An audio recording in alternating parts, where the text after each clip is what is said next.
All right, today's topic is sell your home at this price. A lot of times sellers come in and they're wanting to know, what can I get for my house? How does that process go?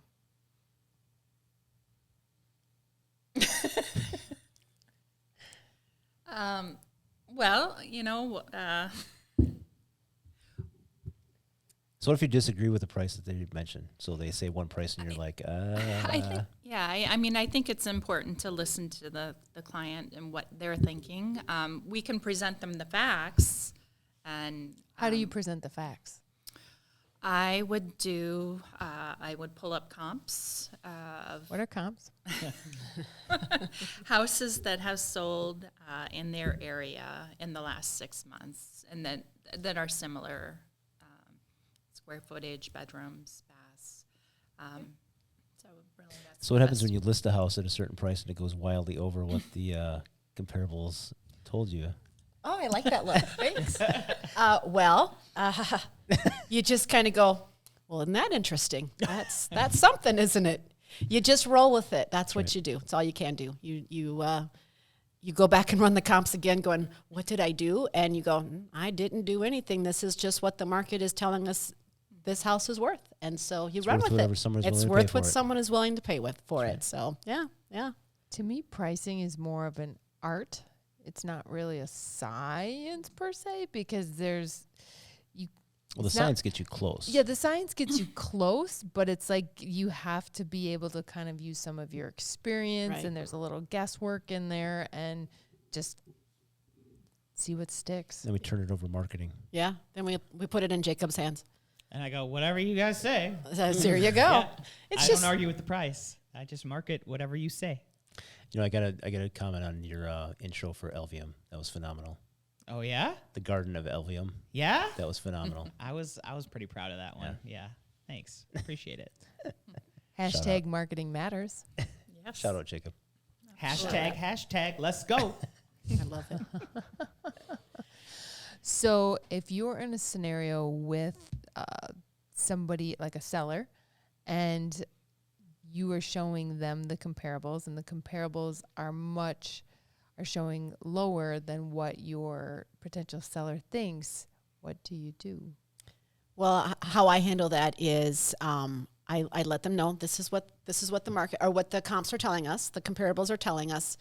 I know that you have a number in your head and know that I will do what you want me to do.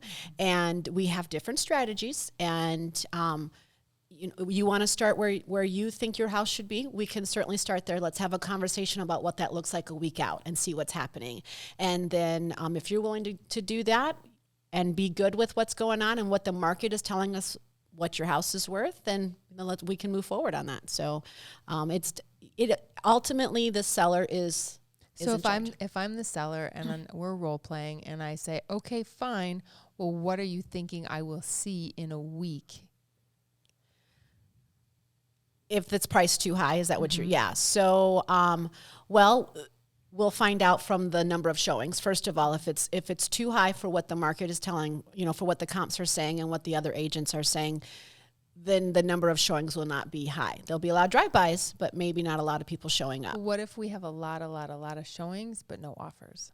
Okay, so then that also speaks volumes to the price. So there's, it's going to be price or the condition of the home, but if when you're priced too high, people have to be able to feel like they're putting in an offer that is a good value to them as well. So if they are feeling like, this is already too high, and in this market, the expectation is it goes higher, there's just a lot of people that just can't do that and won't do that. Mm-hmm. Yep, definitely one of those things. So have you ever been in the situation where a seller wants to price too low or under market? And you get to enlighten them, and it's like, and then they don't believe you. I believe I had that situation where I was confident that they would get way beyond what they were asking. Mm-hmm. How did you make them believe? I said, well, of according to the comps, you know, I think you can actually probably list it at this, and I'm pretty confident that you're going to get over what you're thinking. So what was their response? Were they excited? Like, wow. Yeah, people Wow. are like, wow, but then they think, I've had people be like, well, you know, I don't want to, you know, that's too much. They feel like it's greedy. And it's like, it's not greedy. That's just the market. That's like, what else would you can get? I think some people don't realize how phenomenal their properties are as well. And so I liken it to me growing up on the Mississippi River, you know, didn't really pay attention to it. It's just a river that's there, where I would literally see people traveling there to go stand there and look at it. And I'm like, it's a river. Right. Well, it's kind of the same thing when you are living in a phenomenal property.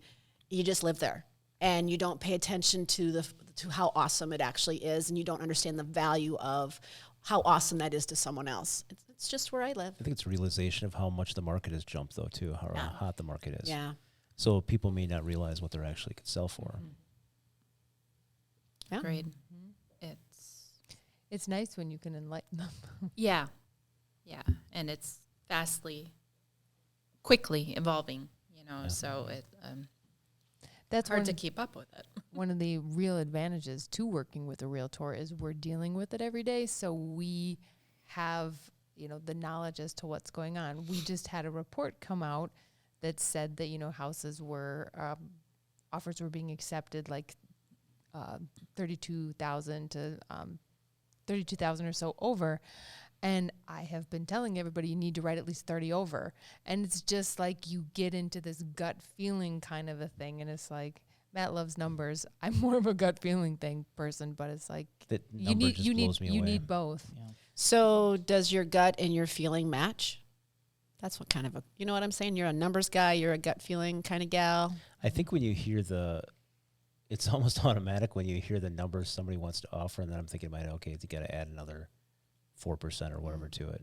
Mm-hmm. Because Dane County's average last time I pulled it was 4% over asking. So whatever that equates to. I mean, that's as an average for Dane County. So that's condos, Right. single families, that's everything. So And outside of Madison. Yeah. it's nuts. And I think everybody, when they start in the market, they're not thinking they're thinking The price is the they price. want, they're going to get a good deal, and Yeah. just Oh, Yeah. I love quickly I get those calls. evolves. I want a Well, good deal. Okay. Yeah, I mean, we all want a good deal. How do you We describe all- a good and deal? define 10 that years ago? for me. 10 years ago. Yeah. Yeah. Yeah. Yeah, that was a different market. Yeah. Mm-hmm. But It'd be interesting to see when it flips, if it does flip, or at least a balanced market. Right. Yeah. I'd be Yeah. more than happy with a balanced market. Right. That would be wonderful. What's a balanced market, Jen? a little bit more balanced when there's about 6 months of inventory on the market. What is there now? Less than 1.7. Woo. Crazy. It's Yeah. across Dane County, so it fluctuates. I mean, we may be around 1 month, maybe, by now, but yeah. Yeah. So I mean, houses are coming on the market. They just sell as they come on. Not accumulating at all. Yeah, so No. what the absorption rate, the 6 months, is if nothing else came on the market now, it would take 6 months to sell through. Ooh, Yeah. that's going to take a lot to make that happen. Yeah. Yeah. That's going to take a lot to make that Yes. happen. Yeah. Yeah. Wow. Yeah. So Yeah. we may be here for a minute. A minute or 10. 10 or I mean, years. I assume if that happens, that's just going to come down to interest rates rising a lot more than they are Yeah, now. because it doesn't seem to affect it right now. Yeah. I feel like it's the buyer market is where it's at because of the fear of where the interest rates are going to go by the end of the year. That's kind of what I don't know, my gut feeling on that. Get in before it goes up to whatever they think it's going to go up to. Well, that and with rents rising so rapidly and so quickly, it's just almost becoming unaffordable, and buying is more affordable. Do you guys remember what your highest interest rate was you had on a mortgage? Probably, I think it was 8%. I was at 8. Yeah, I at would one say time. 8%. My Yeah. parents, however, was in the teens. Yeah. Upper 70s, late 70s? Or Yeah, something that would have there. been about right. Yeah, yeah. So interesting on the, sorry, Catherine. And I remember doing an adjustable rate too. Yeah, ours was a Our balloon first mortgage was a balloon. at 8 something. Ours was 2, actually, I think. Yeah. Yeah, yeah. That's a little scary. Yeah. Woo! Yeah. What's a balloon? A 10-year balloon. So after 10 years, It you'd pops. you'd have to be able to pay it off or Ours was refinance. Paid it. off Oh. for refinance. Ours was 5. Game of chicken. That's right. Yes. Yeah. Exactly It- what it is. Yeah. But Nice. that's what we could get at the time because we were young Young. and didn't have a lot of money. And the lender's like, "Are you going to be here 10 years?" We were like, "No." He said, "All right, this will work." Mm. We were there 2 years. 2 years in one day. So basically, you just have to move out after 10 years if you didn't pay it off. Well, sell or refinance. Or sell or refinance. Well, right. Otherwise, they would yeah, just not say, just move out, but Yeah. Yeah, sell you have to it. get out of the you house. probably have some equity in there. Yeah. Well, our first house was 89.9. Yeah. 89. Yeah. Yeah. So we were like, and the taxes were 1,400. Oh my. Look at Matt. Is This it is a little painful. painful? I was going to say, I could see the pain on your face. We had to get somewhere that had really cheap taxes because we were really, really payment sensitive. Sure, so sure. it was like Yeah. $700. Payment sensitive. We That's were. the We most were. politically Yeah. correct. Yeah, We I were like broke, that. Can we make that the word of the day? Or the words of the day? Payment Payment sensitive. Yeah. The word of the I do day. like that. I Yeah. think that's Pretty good. My buyers are payment sensitive. I really like we, that we term. were, but we wanted a garage. We had a garage and a I dishwasher. get that. Yeah, I don't garage have one and right a now. dishwasher. Wisconsin. Yeah, I get it. We got the garage, did not get the dishwasher. No, all of the appliances in the first house we bought, they were brown. Oh, They were like wonderful original-ish appliances. Nice. The washer was the original or was the dryer? The washer and dryer were From the original. 50s. Yeah, from the 50s, but then the dryer conked out, so then we had a white dryer. That's back when they made appliances that lasted Yeah. more Yeah. than the Yeah. 6 months warranty Right. that comes on them. When we sold the house, it still had all the brown appliances it. except for the dryer. I So love it. Blue toilet and Oh, sink in the gosh, bathroom. the yeah. baby yeah, blue. the upstairs didn't have a shower in it because you just took a Yeah. bath there. So the only shower was In the like one that basement. they had jerry rigged into the basement. The It one in was the a- floor With the drain. toilet, Yeah. With the- toilet when you're down right in there. the floor No drain. Oh, hilarious. We were a robe household because to take a shower you had to robe it down to the Is that the house that had the basement. bird in the? Oh yes, I was in the shower and all of a sudden there was like this burning smell and it was this horrible noise and a bird had come down the chimney Oh. while I was in the Oh. shower. It was a hot water heater, wasn't it? That was Oh. vented out there. Oh. Yeah, and I have a kind of a phobia of those kinds of things and Did you that- have nightmares forever? Now she will. yeah, I should remember it now. I just remember being like and not wanting to take a shower for a while. How clean did you get that day? That's what, did you get your hair rinsed out that I day? don't think so. I don't think so. Better than a bat flying around you down there, though. Yeah. That would Oh, be like, yeah. No, You've seen the I- squirrel video, right? Squirrel During my video? inspection. No, I gotta find that. no, not seen that. Not seen Yeah, the that. inspector was doing the inspection and the opened up the furnace by the filter and a squirrel came running out. Poor thing. Alive. For, I mean, Alive at least it was squirrel. alive. Yeah. Yeah. But then we had to get somebody to trap Because the it got up squirrel. in the ductwork. It ran Yeah. around us and then got up in the ductwork. Yeah, And oh. He then was there yeah. for like 3 days before they Oh. could finally ca- live trap him. Oh, I came back Jeez. one day to check the trap and he was sitting in the window looking at me. They were looking at each other. So we had one get down the fireplace and didn't realize it. Came home one day and the glass door was open on the fireplace. I was like, what the heck is that about? Well, then I got a squirrel running around my house. So, of course, I call my husband. There's a squirrel in the house. He's running around. Jesus, I was crazy. But he caught it with the towel, got it out, and all the fun things. And then after we moved up here, we hadn't sold our house yet. We had our son-in-law go over and check on our house. He's like, something has been using the trim around the window as to, to chew on. And a squirrel, like, he found the dead squirrel in the house. Yeah. We used to get bats in the house.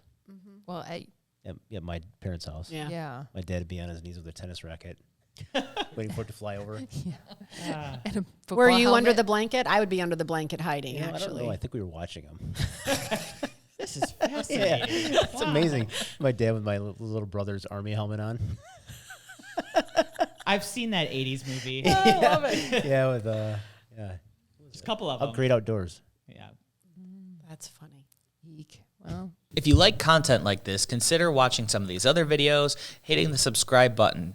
If you want to know what your house is currently worth, go to hometeamforyou.com and look at the free evaluation tool.